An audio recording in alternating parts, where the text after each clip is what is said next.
Stanford's Sports Information Director is John Cantalupi. We'll now take questions for Coach VanDerveer. As a reminder, please state your name and affiliation at the beginning of each question. If you're on the Zoom call and have a question, please use the raise hand function, and I will call on you if we have time for your question.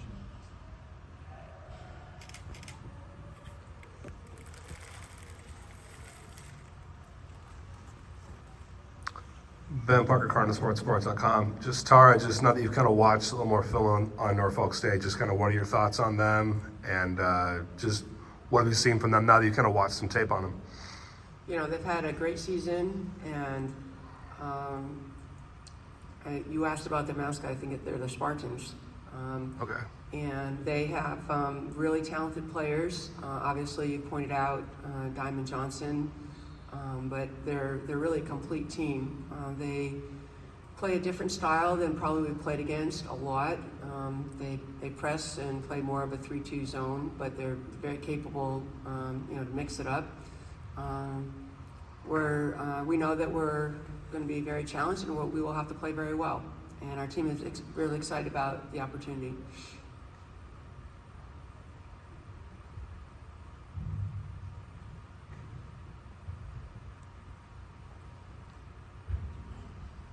Jeannie McCauley from AP. Tara, what is it about this group that you can just see how much they love each other? And I'm not saying that it wasn't that way last year, but it just something about all the different lineups. Something has worked with this group. Well, I think, Janie, it was very disappointing. The last time I was sitting up here was not a fun time, and it was very disappointing to not get out of Maples. And I think that we have learned from that. And Jerry asked, kind of what have we learned? I think last spring, our staff and team worked really hard at understanding how we can have a great year. And our mantra has been best year ever. And so every day coming to the gym, really working on connectivity with not just our staff, but our team. And we do have, first of all, we have a very close staff. And you pointed out Kate Pay, she's phenomenal. But beyond Kate, Katie Stedding, a Stanford grad. We brought back Tempe Brown, who's been outstanding. And we have Stanford grad Erica McCall-Bird, who brings her pro experience and her love for Stanford back to this team. So I think that right off the bat, and obviously we've got John Cantalupi back, his hard work, and he's been fabulous.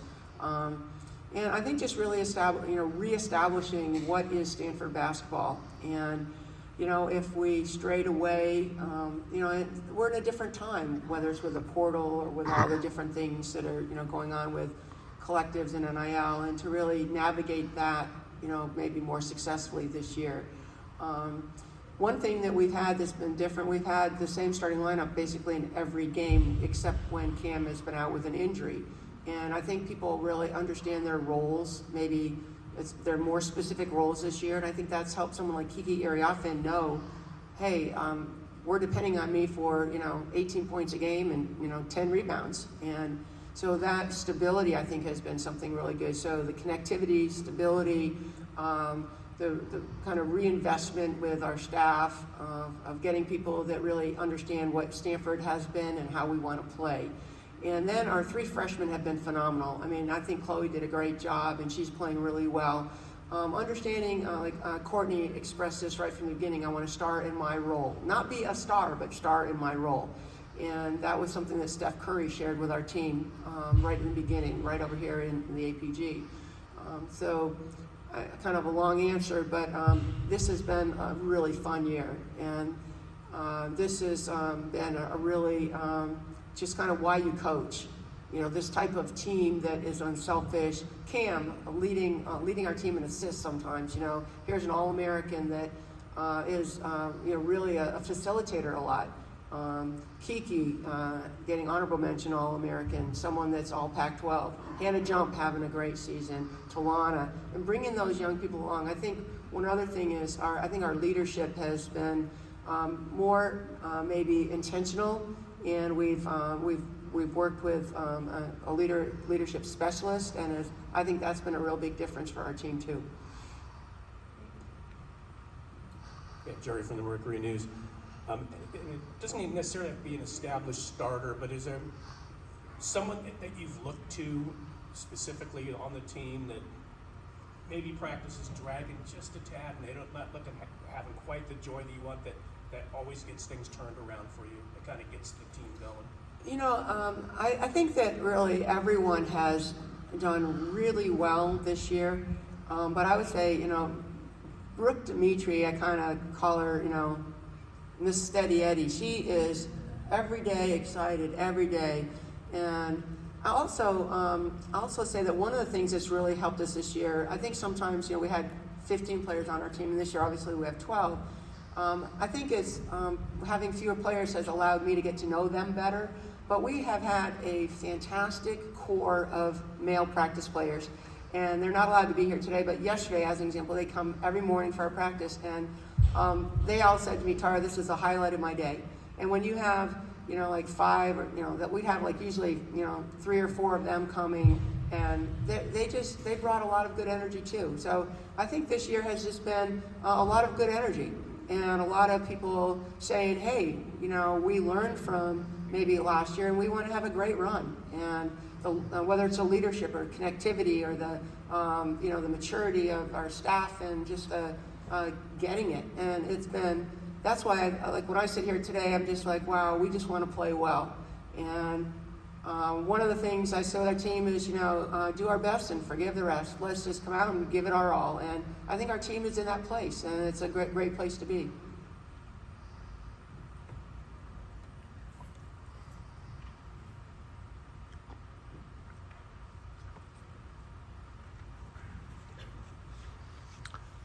Ben Parker, CardinalSports.com. Tara, just thoughts on what has been the key to Kiki Arioffin's growth, most improved player in the league? Just from what have you seen from her from last year to now that has really allowed her to take the jump that she's taken? Kiki might be one of the most improved players I've ever coached. And I'm trying to think of some other players that have made the jump that she's made. It's I think it's a combination of her opportunity and knowing I've got to get it done, and the confidence that we have in her, and her own confidence, and her time that she puts in. One of our men's basketball assistants said, Tara, Kiki's the one I see in the gym all the time. Well, that's how you get good. You put in the extra time. And so, she's paid her dues. A lot of times, a lot of players want to be great as freshmen. Well, it takes some growing, and I think she's a great mentor for our young players, just to encourage them to, stay with things, to improve. And I think she's been really positive with another player that's improved a lot is Janiyah Harrell. Janiah's given us great minutes. So whether it's Kiki, helping other young players, we counted a lot on young people stepping up, and Kiki is the great example for all of the rest of our players to say, look what can happen. Be patient, keep working hard, and Elena, Chloe, they're all making those kind of big steps.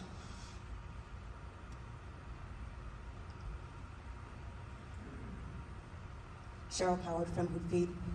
This week we saw a lot of coaches, longtime great coaches retire. Katie Meyer just announced her retirement. Lisa Stockton at Tulane, Bonnie Henderson at Santa Barbara. And you mentioned some of the changes that have gone on in the sport. But what, with all of these changes, what are some of the positives, and among those things motivates you personally to continue? Well, I reached out to all those, the 3 women that have had great careers, and a lot of the changes obviously are so obvious. Whether it's the portal, the collectives, NIL, and obviously the new league. It's changing. But one of the things I think that's changing in a real positive way is just the attention for women's basketball. The fact that you're all here, the fact that we're set up like this, and the enthusiasm. I'm reading about women's basketball in the New York Times or in the Atlantic, or obviously. You all have done a great job of covering our team and women's teams, but Cameron Brink and Caitlin Clark and Juju Watkins, they're Hannah Hidalgo, they're household names, and That's what's really exciting.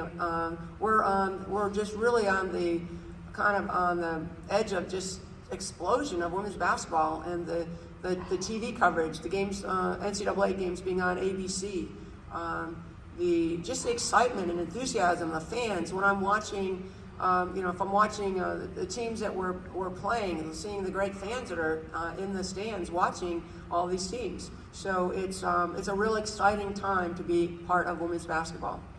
I just want to follow up. Could you maybe share some of the things you said to some of those coaches that you've known over the years and what they contributed to the game? Well, most of the coaches I've played against. Yeah. I've known, and like someone like Katie Meyer was the coach in the ACC that reached out to me about, hey, coming to the ACC. I thought that was really classy. And then I've known Lisa Stockton. I've known Bonnie Hendrickson. So we've had parallel careers. So whether I've seen them recruiting or talked to them about all kinds of different things. They're my colleagues and friends. Marissa and Jimmy, San Francisco Chronicle. Tara, you just mentioned Janiyah a little bit ago, and you've mentioned your confidence in her has grown a little bit in the latter half of this season. For a young player like her, we saw Talana seize a role last year. Any of the young players, what are you looking for from someone like Janiyah to earn a regular rotation role?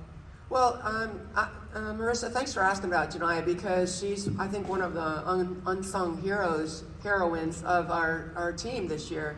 Talana was out in a couple games, and Janiyah stepped in as a starter and had great games. She's come in some very big games. When Cam was out, she had a great game against Oregon State here at Maples. She's someone that, again, like Kiki, has paid her dues, and she works very hard in practice. Right from the beginning, I saw her playing against when we would scrimmage the guys. She's fearless. She comes out, she attacks the basket. She has an excellent three-point shot, and a lot of it is getting opportunity. When you're playing on a team with Lexi and Lacey 2 years ago, and Anna Wilson, you're not going to beat them out. So she's paid her dues and put in her time. And now it's her chance to get out there, and she's doing very, very well.